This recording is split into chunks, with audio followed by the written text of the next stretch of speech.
Welcome home to USA Global TV and Radio, a place where dreams take flight, with authentic storytelling, diverse perspectives and meaningful conversations, where global stories unite and bridges are built beyond all borders.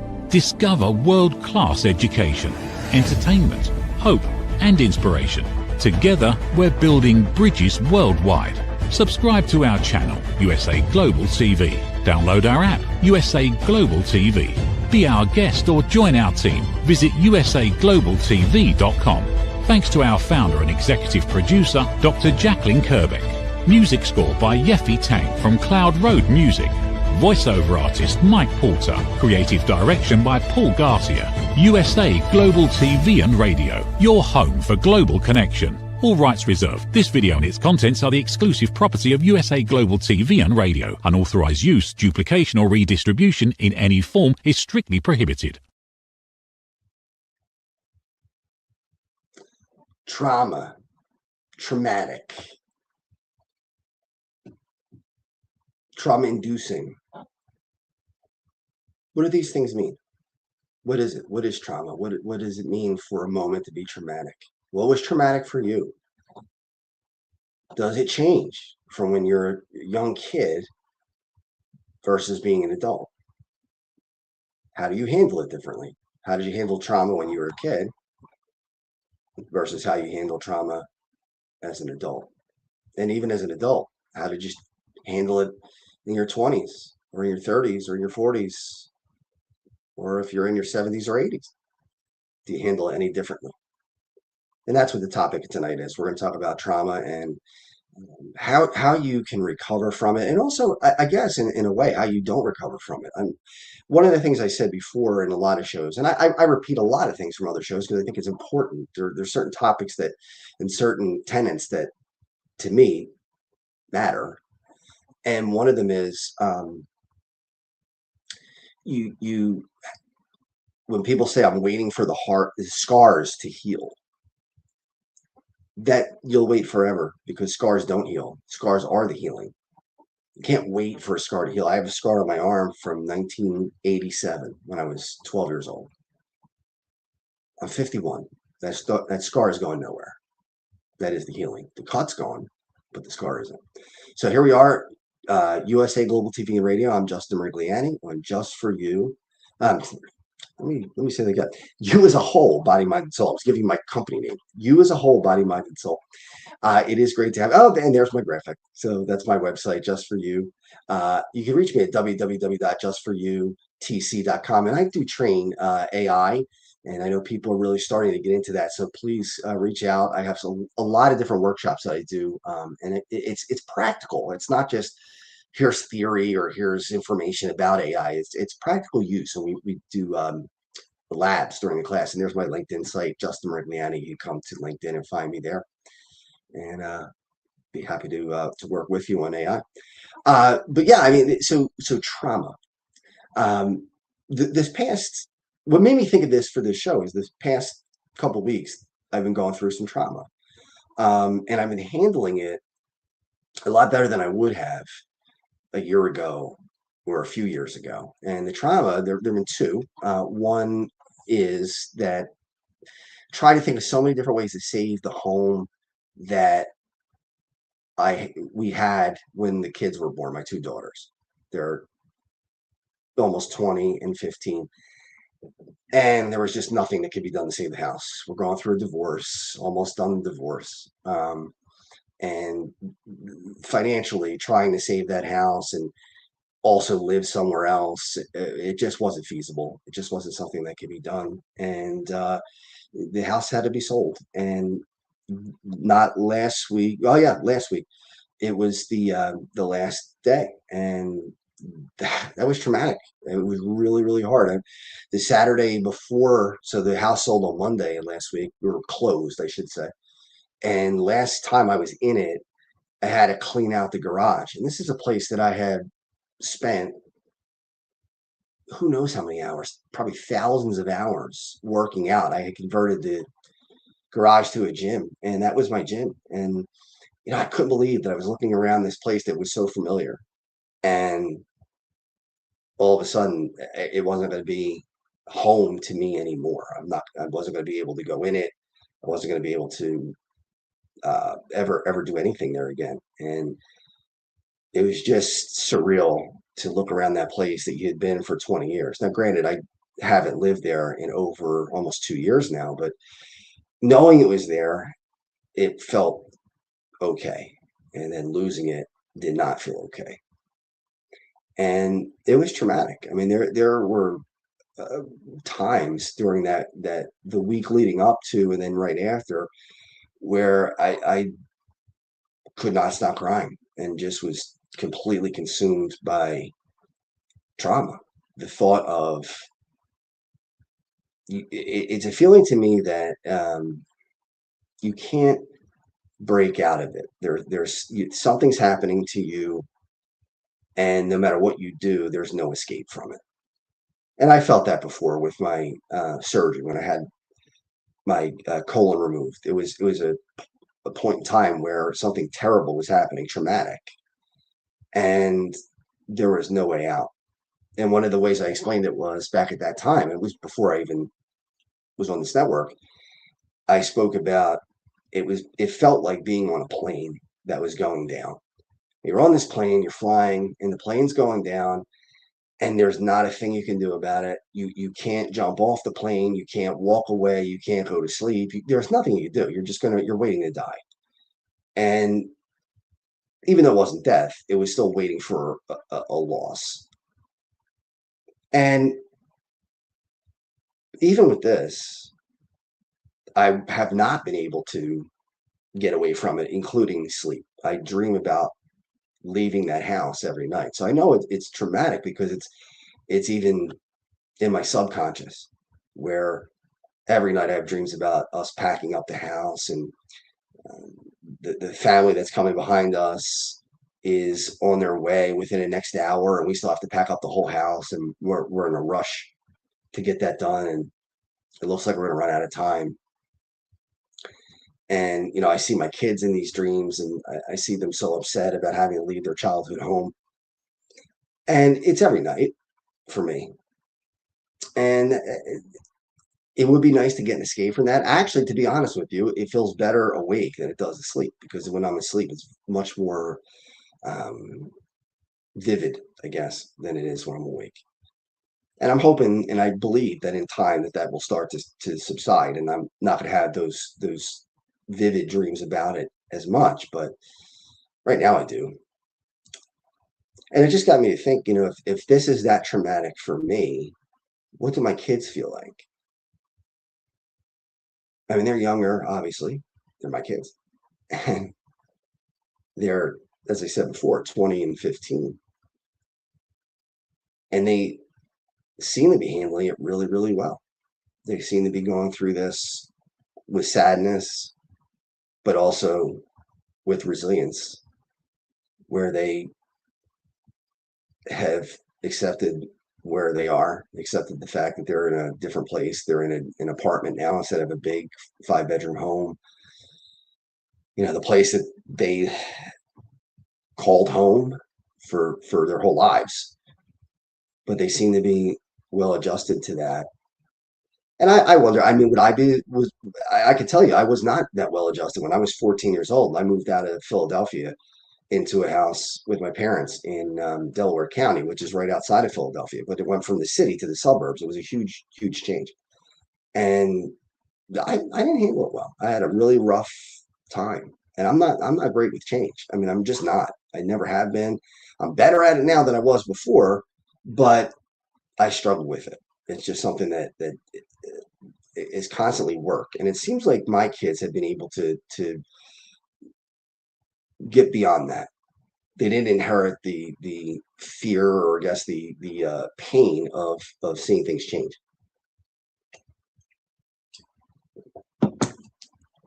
But I know that it's gonna be tough, and it's gonna be something that they're gonna remember for the rest of their lives. Something obviously that I will remember, my ex-wife will remember for the rest of our lives. I'm very open on these shows. I'm open on social media, and I don't do it because I have to. I do it because I want to. I think that most people have experiences that are very similar, but sometimes think that they're the only ones. And I just want people to feel like things are normal, even the things that seem abnormal are normal. But at the same time, there is only so much that I can share without also infringing on somebody else's privacy. So there was another incident that happened 2 weeks ago that I can't tell you exactly what the incident was, but it had to do with violence and me being the victim of violence. And it was traumatic. It was traumatic for the person who was involved. It was traumatic for the people who saw it. It was traumatic for me, not because I was physically hurt, but it was shocking. It was something that I didn't expect. It was something that I had never thought would happen. And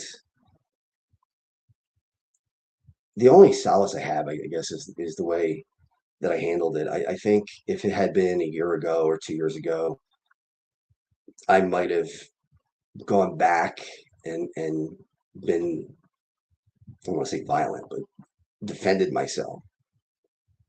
Uh, and I didn't. I took what I had to take, and for the good of the situation, I didn't retaliate at all. I just took what I had to take and got it over with. I guess the trauma part of it is, what did I do to get somebody to the point where they felt that that was necessary? And I looked at myself and I asked myself, how did that person get to that place? What must have hurt them so badly? And what hand did I play in it? What role did I play in it to get them to that point where they lost control? And that for me was the trauma. That was, I went over in my head things that might have happened years ago, or things that might have happened fairly recently, or things that happened that day that caused this incident. And for me, the trauma is, as I said, wrestling with the idea that what happened to me wasn't right. I mean, it wasn't something that should have happened. I don't think I deserved it. But how hurt must that person have been to have resorted to that, especially with my kids around, for them to witness that their father being hit. The thoughts in my head of, how do I handle this without upsetting them any more than is necessary? What could I possibly do to get this to stop without causing more trauma to them? Yeah, I don't know if I handled it 100% correctly. I probably did not. I handled it the best I could at the time that it was happening. And remember, it's an emotional time. It's days before the house is going to be gone, where a place that we were for so long was no longer to be there. And you top it off with something like that, and it's tough. I mean, it's something that is traumatic, and I think we throw that word around way too much. I think people say, there are several words I think people throw around. Narcissist is another one. Everybody who people don't agree with is automatically a narcissist. Oh, he or she's a narcissist. He or she's a narcissist because of this or that. Eh, But by definition, most people are not narcissists. Most people there's a wide range, I guess. Some people have a lot of self-confidence. It doesn't necessarily mean they're narcissists. Some people have less self-confidence. It doesn't mean they don't have any. I think probably people fall in the middle. But a true narcissist, it's very rare that you have somebody who's truly, and there are people who are. I mean, it's not, you know, some people are serial killers. I mean, very few people. I mean, they get the notoriety because they do something that's horrendous. But yeah, I mean, if you had a million people in a room, how many serial killers would you have? Probably, if one, that would be a lot. Same thing with narcissism. But same thing with the word traumatic. What do we find traumatic? My kids mentioned that word because of the incident that happened. They said, I'm traumatized. And I couldn't help but think, if it had been worse, would they have been really traumatized? Are they traumatized for real? Or is that just a word that they used? Or are they really traumatized? Now, the long and the short of it is, I didn't get hurt. I mean, I had a bruise. That's not a big deal. I didn't get knocked out. I didn't get a bloody nose. I didn't get anything like that. Didn't get hurt to the point where I had to go to the hospital. Had that happened, I guess that would have been, in my mind, for them, traumatic, but it wasn't. It didn't happen. But when they see a family member attack another family member, that's hard for even a 20-year-old. It's hard for a 51-year-old to comprehend, let alone a kid. So kind of double trauma, I guess, for them. Having to leave their house and having to witness something like that. And I'm still wrestling with it myself, trying to figure out how I feel about it. I mean, you have the anger, the feeling of, how did I let this happen? How did I not figure out a way to stop this from happening? And there's the feeling of, as I said before, what role did I play? Granted, that day I didn't really play a role at all, but in the past, have I played a role in that? Is there a reason? Did I cause unresolved anger with someone? And who pays the price? I really mostly paid the price. I did. And so did the person who was involved, and my kids. There was an emotional price. Physical, no. I mean, we were lucky that it didn't turn out to be anything beyond superficial. Bruce. But I wonder what that word trauma really means. Yeah, I had I was interviewing Charlie Min. Charlie had been on this program before, and Charlie created a documentary and allowed me to be a part of it, which was really great. It was about Pele Lindbergh. Pele Lindbergh was a young kid who was a great goaltender for the Flyers in the NHL, and then was killed in a drunk driving accident. But that's not the gist of the story. The most important part of this is Charlie allowed me to be a part of it. And then Charlie, this past week, and he's done 46 documentaries, so he's very well known in the world of documentaries, in the film industry. And he asked me to do the interviews for a film that he's doing on grief. And Charlie is going through grief right now. Charlie's mother passed away the day after Christmas, of this past year, 2025. And as I interviewed him, he talked about trauma. He talked about what causes him to be awake at night, and what causes him to have recurring nightmares, and what causes him to, as he said, not sure if I want to be alive. Now, he's not suicidal, but he's not finding joy in life. It sounds like depression. I'm not a doctor, but I've been depressed, so I know kind of what those symptoms are. And Is that trauma or is that mourning? Where is the line? To me, it sounds like a mix of both. Some people, I guess, can I have another friend whose mother passed away, and the next day he was at work. In fact, after the luncheon, after she was buried, he flew out of town to go to work. Now, I don't think I could do that. In fact, I know I couldn't do that. So, two people experience loss. One is very, very distraught, and the other one is sad, but able to kind of put it behind him and do what he's got to do. Now, Charlie is doing what he has to do as well, but he's in a lot of pain doing it. So, when we get back from this commercial, I'm going to talk a little bit more about what is the difference between trauma and just a feeling of loss. We'll be right back. What if many of the problems we associate with aging are not random? What if there are identifiable causes behind declining energy, chronic disease, and memory problems? We have been told that aging is simply something we must accept, that slowing down is normal, that growing older means growing weaker. But what if that's only part of the story? Why do some people remain active and engaged well into their later years? Why do others struggle with disease, fatigue, and declining health? What is happening beneath the surface? What processes drive aging?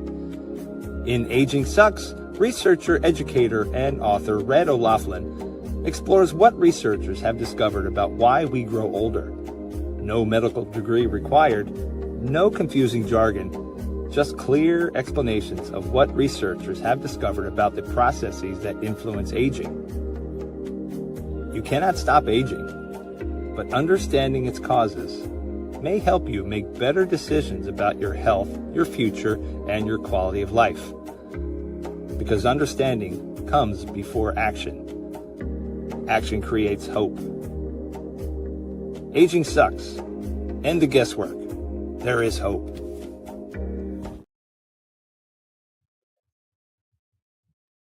So before the break, we were talking about the difference between normal feelings of sadness and mourning, and also the feeling of trauma. And I was talking about Charlie Min, and Charlie lost his mother again, right the day after Christmas. And an added part of that story for Charlie was that he tried to save his mother with chest compressions for several minutes before the EMTs were able to get to her. And it was actually a long time. It was probably like a half an hour. I don't know how they got delayed that much, but maybe even 40 minutes. And Charlie was on the phone with the dispatcher and trying to save his mother's life. And I tried to put myself in that position. What would it have been like? It's bad enough to lose your mother, somebody that you're that close with. But how much worse would it be if you had to remember trying to save her and what was going through your mind? What was she doing at the time? What were the sounds that you heard? What were the sights that you saw? What were the smells that you smelled? I mean, all the things that would just be impossible to forget, imprinted on your memory because you're in the middle of something that's just highly emotional and something that is not anything that people do it's extraordinary. It's an extraordinary moment. It's something that most people never have to do. And even if you do, what are the odds that it's your parent, and then it's your parent who's dying? So I could see where it would be harder for Charlie than it would be for someone who just lost their parent. Now, when I'm in that position, I know that no matter what, it's going to be horrendous. It's not going to be easy. I'm not good at this. My sister and I joke around about how we're not equipped for this. And I'm not equipped for it, but I don't have much of a choice. Just like in the situations that I've gone through now with the loss of the house and this assault, I could curl up in a ball and I could say that I can't go on. And a year ago I did that. And a year ago I was facing divorce, facing the possible loss of my business. My charity was falling down. I was having trouble. My kids were going through a lot with divorce and me moving out. And lost an uncle, had some family members get sick. It just seemed like everything was piling on, and I just wasn't able to find the strength to continue going forward. It felt like nothing was going to work. And I had the thoughts of last week when I would break down and cry. Am I going to revert? That was one of the things I was afraid of. Like, this is a big test. Am I really changed? Am I really better? Or is this just, is the slide inevitable? And I didn't think it would be. I said to myself, you're never going to let yourself get to where you were a year ago. And I was right. I was right. See, in the past, trauma would have me wallow in it and not feel like trying to get out of it. It zap my energy, and I would just sit in it and struggle. And now I can have a moment where I'm upset, I cry, or I just feel horrible and just devastated. But then 20 minutes later, I can say, okay, now that just happened. I don't have to live in it continuously. I can move on from that moment. And then it might come in waves. Trauma is not something that is linear. I've talked to people who have lost children, God forbid. I can't even imagine what that must be like. And I don't want to imagine what that must be like. But these parents who have lost children talk about how, some days they feel okay and they can go out and they can do things, and they could go shopping, or they could go to an amusement park, or whatever it is, and they can have a good time, go out to a dinner and enjoy it, go on a date and enjoy it. And then there's other days where they can't get out of bed. And I think that's the universal thing. I don't think it's something that is unique to any one person. I think that that's how most people feel. And I made the mistake of thinking that if I ever felt better, then I was over it, and I couldn't be upset again. It was all or nothing. So either I was sad and was going to stay sad until it was time to not be sad, or I was going to be sad, get better, and then never be allowed to be sad about it again because it's over. And that's illogical. That's not the way that it works. There are going to be ups and downs. For the last 3 days, I was in Cleveland because with all that she went through, both kids went through a lot, but my youngest daughter, who's 15, Rebecca, it seems like everything is being taken away from her. Her home, her stability, our marriage, all the things that she was losing. And then she was, for last year, dying to go to a concert. Louis Tomlinson, who was from One Direction. And I got her tickets for Christmas. She had been waiting for even before that. And the last night that she was going to be in the house was the night of the concert. And she drove over there. She was driven over there, and it rained, and it was an outdoor event. It was completely muddy. There were trees down. It was a terrible storm in Philadelphia, and they had to cancel it. I was like, you got to be kidding me. Like, how much more is going to be taken away from her? How much more? And the wheels just started turning in my head. Like, there's got to be a way to fix this. There's got to be something. And unfortunately, Louis Tomlinson's not coming back to this area. So I looked up his schedule, and I found out that he was going to be in Cleveland, Ohio. And I called her up and I said, look, you want to take a road trip to Cleveland? And we did. I bought tickets to the concert, found a hotel, and to say cost a little bit, we drove instead of flying. We drove to Cleveland. And I didn't do it because I felt like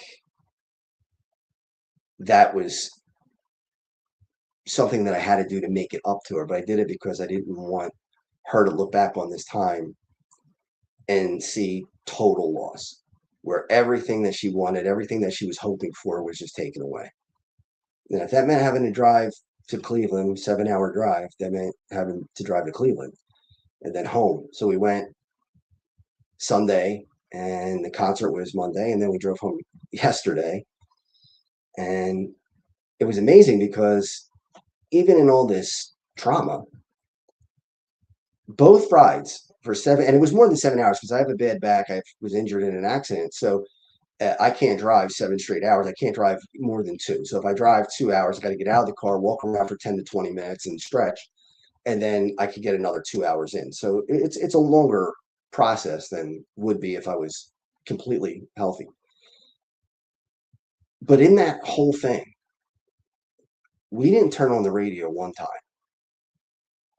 She wasn't on her phone one time. We talked for, I guess, 9 hours, because it took us about 9 hours with all the stops. And it took away some of that for me. And I think for her, I'm pretty sure from the way she was acting, that it took away some of that discomfort, some of that pain of the last couple of weeks. And when she was in the concert, I mean, I'm not an old man and I'm not one of those people like, oh, these kids today, but I was sitting next to her in the crowd, and I don't know any of his music. It was good. I mean, I enjoyed what I heard, but I don't know any of the music. And these are all young girls, probably anywhere between 15, 14 to 25, something like that. And like young girls do, when he came out on the stage, they started to scream, high-pitched, ear-piercing screams. And it was just like an ice pick to the temple. And I just said to Rebecca, I said, Rebecca, look, I'm gonna go down under, move away a little bit, because it's way too loud for me. So I went down, and she had people around her. She made friends with people from all Kentucky and all different places. So I got to watch the concert, and I checked on her from time to time just to look in. She was having a great time. She was singing, and she's talking to people, and she didn't need me there. And that's okay. I was fine with that. But I got to stand there, and I was looking around and looking at the skyline of Cleveland and looking at the concert, and it was more peaceful where I was because it wasn't as loud, and you could walk around, and I kept thinking, this is a really cool night. This is something that is that I'm not going to forget. This is the concert that my favorite concert, the best concert I've ever been to, even though it was somebody I don't know, but the circumstances made it so good. And I thought, wow, in all this trauma and all the stuff that's, the dumpster fire that's been going on the last 2 or 3 weeks, I'm going to remember this as a good night. I'm going to remember this as a good trip. And my hope is that when Rebecca looks back at the tough time that she's had,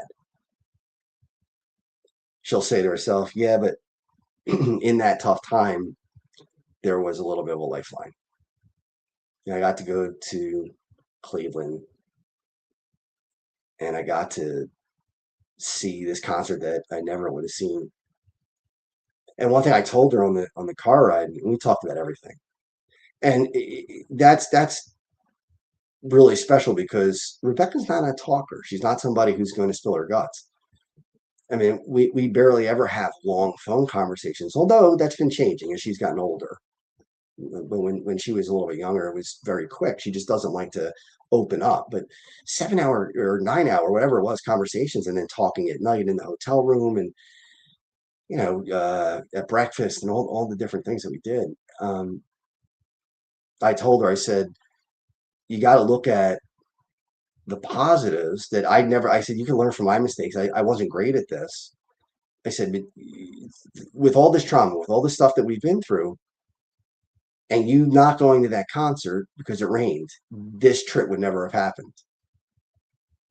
So I said, to me, and the way I'm looking at it, I'm glad the one in Philadelphia got rained out, because otherwise we would never have had this one in Cleveland. I teach a class about stuff like this where, and I'm not saying I'm great at this. I'm not. I try. I'm better at it than I was, but I struggle with it. But most of these things, uh, most things in life are not good or bad. They're a mix of both. And I explained it to her. And I said, Rebecca, if we went to, Disney World, and we went for 7 days and it rained 5 out of 7 days, when you come home, people would ask you, how was your trip? And most people would say it was terrible. It rained 5 out of 7 days. But what about the 2 days that it did not rain? Maybe they were great days. You went to the parks, you had a great time. And even the 5 days where it did rain, maybe you went to great dinners. Maybe you um, went to special movies like, 3D movies or whatever it is. You played board games or whatever. You went to the indoor pool. There are a million things that you could do. So no, it wasn't exactly the way you wanted it, but it wasn't all bad. And the same thing if it was the reverse. What if it was sunny and beautiful for 5 out of 7 days? You might go home and say, "Yeah, it was a great trip. Everything went perfectly." Did it? No. You had 5 days that went well, but even those 5 days, maybe it was hot and you were tired. It's very, very hot in the summer in Orlando. So yeah, you may have done things you wanted to do, but you may have been dragging. You may have been feeling like, oh my gosh, I can't breathe. It's so hot. I'm so tired. But you edit that out. Your mind edits that out. So I told her, I said, that's the way we're gonna have to look at things going forward, is that um, most things, most, I'm not saying all, most things are a mix. There are some things that are great about it, or even just good about it, and there are things that could be awful, horrible, but things that, it's probably going to be a bit of both. So think about, for you, how do you get through trauma? And whether it's physical trauma, and I don't know that physical trauma doesn't come with emotional trauma. I really don't. I think, yeah, for me, yeah, being injured right now, there's emotional trauma because I don't know if I'll ever return to where I was before. Now, I'm not going to let it destroy my life to the point where I can't function, but having my colon removed, that was physically painful, obviously, but emotionally, it was almost unbearable. And it was just something that couldn't believe was happening. And I think trauma is harder when you're younger. I think it gets somewhat easier as you get older because I think you get more practiced at it. The first time somebody dies that you were close to, you didn't know what that was going to feel like. You didn't know how you were going to react to it. Then after, I had a psychologist who used to tell me, I was this therapist for almost 30 years. And he said, grandparents are like a trial run for your parents, meaning that if you have grandparents and they pass away, that is the trial run for your parents. And I know that sounds kind of weird, and to me it did too, but he's got a point because that is usually, if things go chronologically, you're going to lose your grandparents, and then you're going to lose your parents, and then you're going to be gone, and your kids will have to go through the same thing. And I have had to face that. Now, unfortunately, I never met my paternal grandfather, so I didn't have to go through his death. But I did have to go through the death of my two grandmothers and my mother's father. And as much as it's going to be traumatic, and it'll be the worst loss of my life when I lose my parents, I can look back on the trauma that I was able to recover from losing people who I loved a lot, my grandparents, and somehow use that to make things just a little bit easier. It's going to be horrible, but that's, I think, the reason why trauma is not as profound as an adult versus a kid is, yeah, you're more developed, but you also have had some practice. You got the reps in.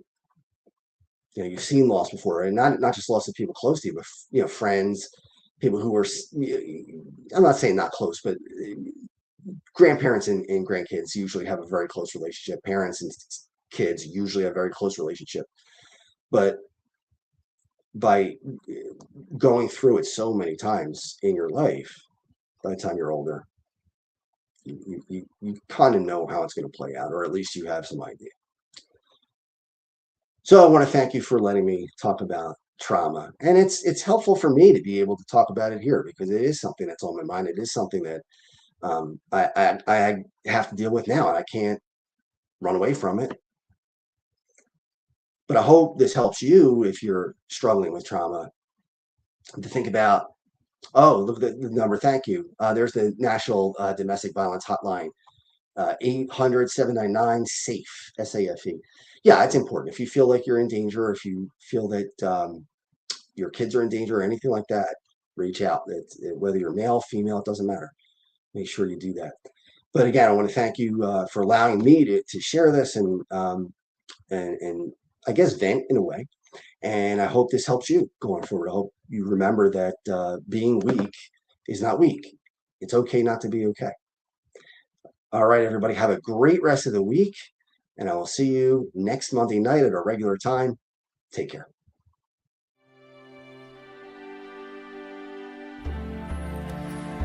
Every day, we wake up knowing what we should do. We know we should take better care of ourselves. We know we should have the difficult conversation. We know we should stop making excuses. We know we should invest in our future. We also know we should take the first step. So why don't we? It's not because we aren't smart enough. It's not because we don't have enough information. And it's certainly not because we don't care. We live in a world overflowing with knowledge. Books, podcasts, videos, courses, experts, even artificial intelligence.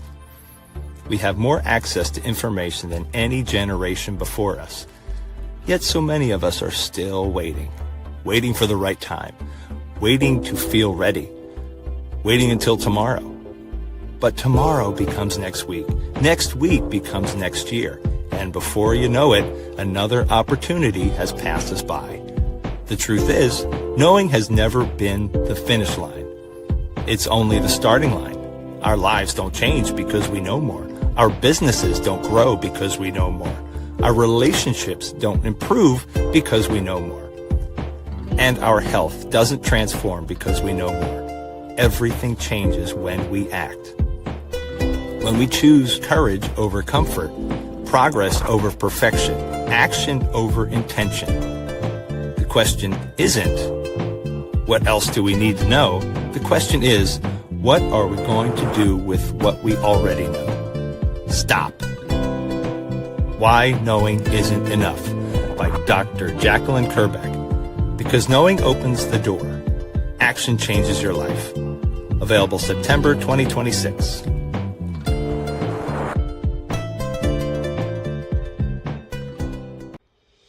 Every great story begins with a vision. At USA Global TV and Radio for years, we've been providing world-class education, entertainment, inspiration, imagination, connections, and hope. Most people don't stay to watch the outro or the credits, but it's the people behind every success, behind every breakthrough, and behind every unforgettable story who matter. The TV show hosts, our guests, our sponsors, our publicists, our production team, our distribution team, our search engine optimization team, and so many more. You're the ones who make the difference. Every great story belongs to the people who bring it to life. Our future looks bright at USA Global TV and Radio, and that's because of you, our loyal fan base all around the world in more than 60 countries. Together, we're making a difference because you matter. USA Global TV and Radio, live streaming to over 60 countries. Voiceover, Dr. Jacqueline Kerbeck. Video production and direction, Paul Garcia. Subscribe to our channel, USA Global TV and Radio on YouTube. Hey you, psst, yes you, watching this right now. Are you creating content, a blog, a podcast, a newsletter, going live on Instagram or TikTok, and still not seeing real visibility or growth? Here's why. Anyone can post, anyone can go live, but not everyone is positioned to be taken seriously. Right now, people are going to YouTube to search for experts, for answers, for credibility. So while you're putting in the work, someone else is being seen as the authority. Not because they know more, because they're positioned better. Now imagine this. Your own professionally produced TV show, marketed, distributed, optimized with SEO so people can actually find you. Not just seen, but searchable, discoverable, positioned. You're trained, you're coached, you're guided. No experience necessary, but you do have to be coachable, because this is about stepping into a higher level. This isn't about doing more, it's about doing it right. We've already built the platform, 2 YouTube channels, a global audience, a Silver Creator Award. So the question is, how much longer are you going to rely on temporary visibility when you could be building real authority? If you're ready to be seen differently, go to usaglobaltv.com and apply to host your own show. This is for individuals who are serious about investing in their visibility, their credibility, and their growth. If that's you, we're ready. USA Global TV and Radio, where your voice becomes your platform. Executive producer, Dr. Jacqueline Kerbeck. Videographer, Paul Garcia. Voiceover, Ed Vargas. All rights reserved. This production is the exclusive property of the USA Global TV and Radio and may not be reproduced, distributed, or used without written permission. Thank you, viewers and listeners of USA Global TV and Radio, for joining us today. We're honoured to have your time and attention as part of our global community. At USA Global TV and Radio, we believe in the power of authentic conversations, meaningful connections, and creating a world of possibilities together. Want to be part of something bigger? Join our team of elevated listeners at usaglobaltv.com, a space where your voice matters and your ability to listen transforms relationships. Stay connected with us across all our platforms for thought-provoking discussions, expert insights, and empowering stories. Subscribe to our channels at youtube.com/c/usaglobaltv. Follow us on social media and explore the endless opportunities we're creating for growth, learning, and inspiration. Together, we're not just broadcasting, we're building bridges and changing lives one conversation at a time. For inquiries, contact us at info@usaglobaltv.com. Produced by Executive Producer and Director Dr. Jacqueline Kerbeck. Voiceover by Mike Porter. Creative direction by Paul Garcia. All rights reserved. Visit usaglobaltv.com to view our full terms and conditions.